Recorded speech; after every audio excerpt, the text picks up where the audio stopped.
super interesting video today. We have Jelly Roll talking about Eminem and MGK and how they're both on Jelly Roll's album, but of course they're both, mortal enemies after Eminem's Kill Shot diss track and MGK's, I believe it was called Rap Devils diss track, which I also found quite good, guys. I actually like MGK for his music. I was a hater for a while. I think Jelly Roll actually beefed with MGK in the past, if you guys kind of kept up with that a long time ago, but kind of funny, guys, how, everything eventually, comes back around, so now they're friends. But let's hear what he has to say about it, guys. Like, comment, subscribe. Will MGK and Eminem connect for a song ever in the future?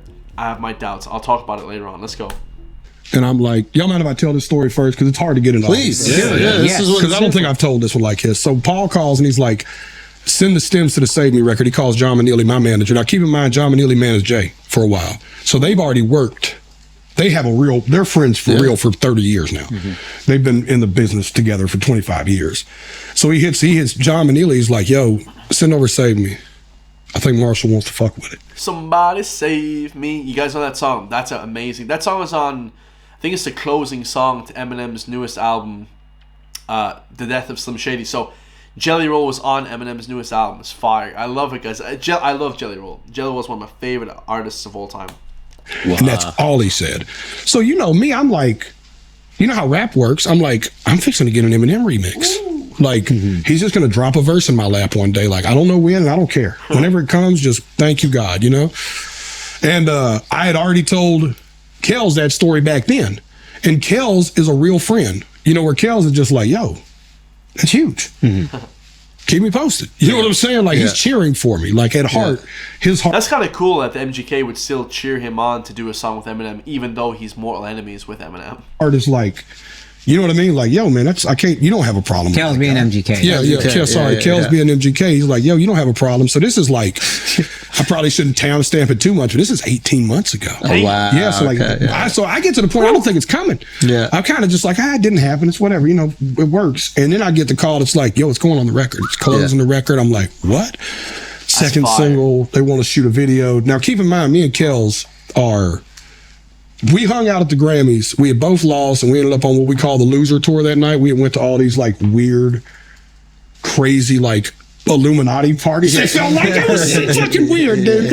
And we went to like baby 3 or 4 of them. Like it was no baby oil bashes. But I went in and we went to all these weird parties, and he had played me the idea for Lonely Road that night. So this is, 3-4 months after me and Kells have already worked on 2 or 3 records together. We're hanging out every day. Lonely Road, again, I reacted to. I love Lonely Road. That's one of my favorite songs. It's John, who's the guy that made Lonely Road again? It's a remix of Lonely Road, Take Me Home. Okay. I'm in LA a bunch. I don't have a friend out there. I only know him. Yeah. It's like, still, you talk about when I pull up on you, Bubba, you're my only friend here. What do you mean I'm going to pull up on you? I don't know nobody. You know what I'm saying? You're my only friend. Well, that makes me feel less special.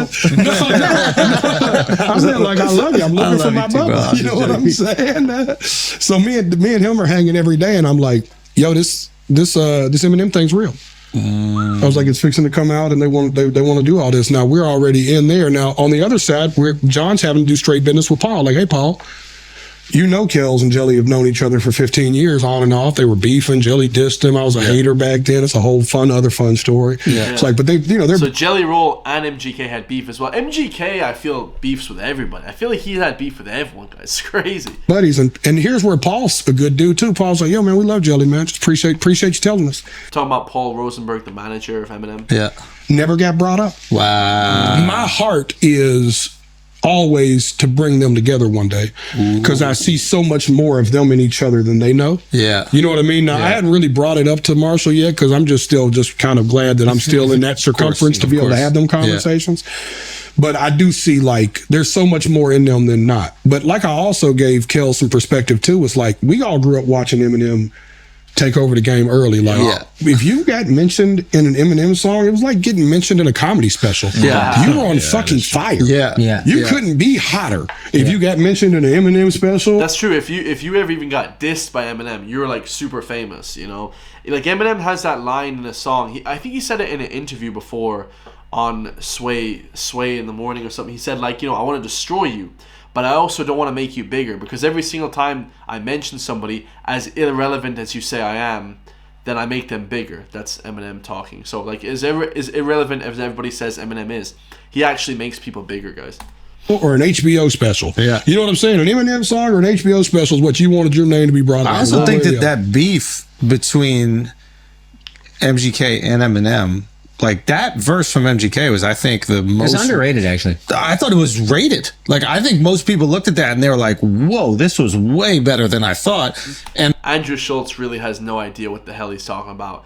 It was not that good. When you listen to MGK's Rap Devil quite a bit, it's really not that good. He has some good bars, and I actually like the song. I really like the song, but the bars are just not like Killshot. Killshot is just insane. Like, it's just blows everything out of the water. And then I think Eminem's verse, I don't think people thought that he absolutely knocked him out the park. Oh no, he did. Eminem. You see, this is when Andrew Schultz has no idea.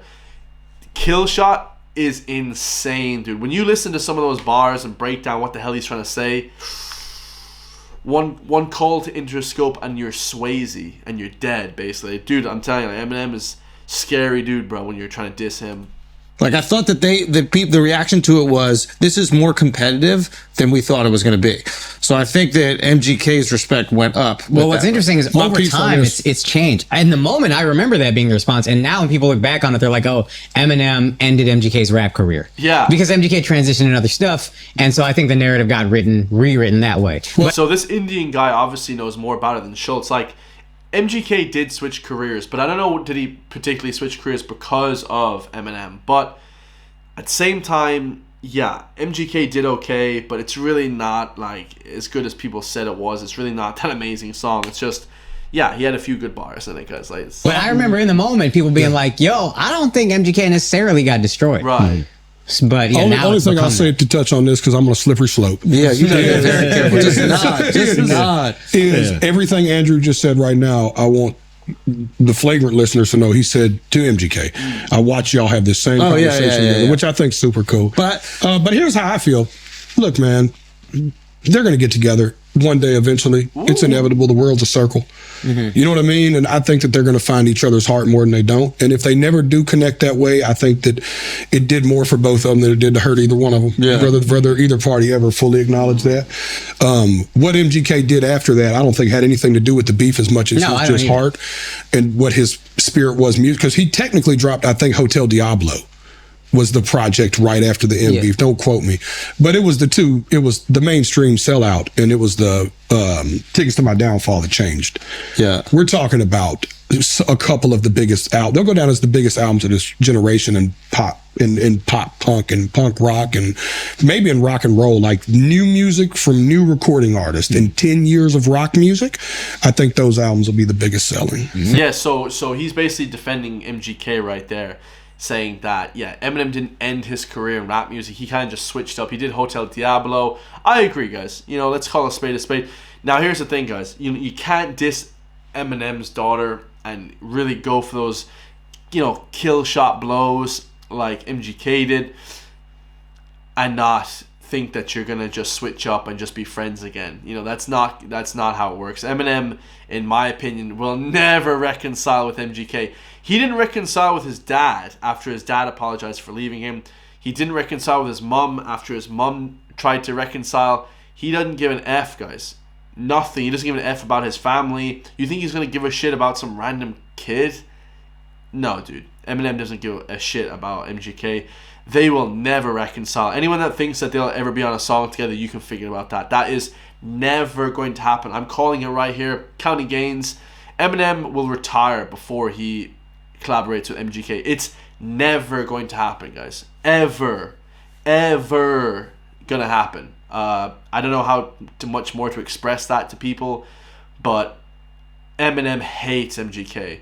MGK may not hate Eminem like that, and MGK may, like, he's a younger generational guy. Like, as a younger generation, we don't really keep hate like that. We're pretty breezy, and we don't really care too much about hate and stuff. But Eminem is a different generation, guys. He doesn't give a shit, bro. There's no way they'll ever be on a song ever together, ever. So Jelly Roll is just trying to be nice, Because that's the thing that, like, let that one sit. Yeah, no, and I told him this shit too. Like, what I saw is him as a rapper, knew him as a rapper, then I saw him become an arena act rock star. Yeah. And I knew that I was getting old because I was like, what is happening? What happened? Did you feel that way as well? Yeah, I didn't really understand the sort of switch that MGK did. I mean, he's allowed to do it. He's an artist. He can do what the hell he wants. Free country, free world. But yeah, I didn't really understand the whole switch. I just thought rap music was his genre. So. I didn't know when the switch happened. But he went to arenas. Yeah. And so something must have been resonating with the rock music on a different level than rap. I also think it's hard to be like an arena rap star. Right. Like how many arena rap acts are there? That's true. You know, we were talking about this before, and it's true, guys. Anyway, I'm gonna leave it there. Tell me your thoughts in the comments down below. He didn't really, say too much about it, Jelly Roll, apart from that. But it's like, dude, I just don't understand how Jelly Roll would ever think that that he would ever reconcile with MGK. I mean, the world is round. It always comes back to one, but just not like that, bro. I mean, it's just not. That is just not going to happen, guys. Like, it's just not gonna happen, bro. Any sort of reconciliation will be verbally, but they will not be on another song together. I mean, that's just not gonna happen, guys. Let me know your thoughts. Like, comment, subscribe. I love you all, guys. If you want to support me, leave a comment down below, and also sign up to my Patreon. Loads of unblocked, censored videos over on Patreon. I love you guys all. For just the price of a coffee per month, you guys can help support the career, and I'll see you all in the next one, guys. Peace.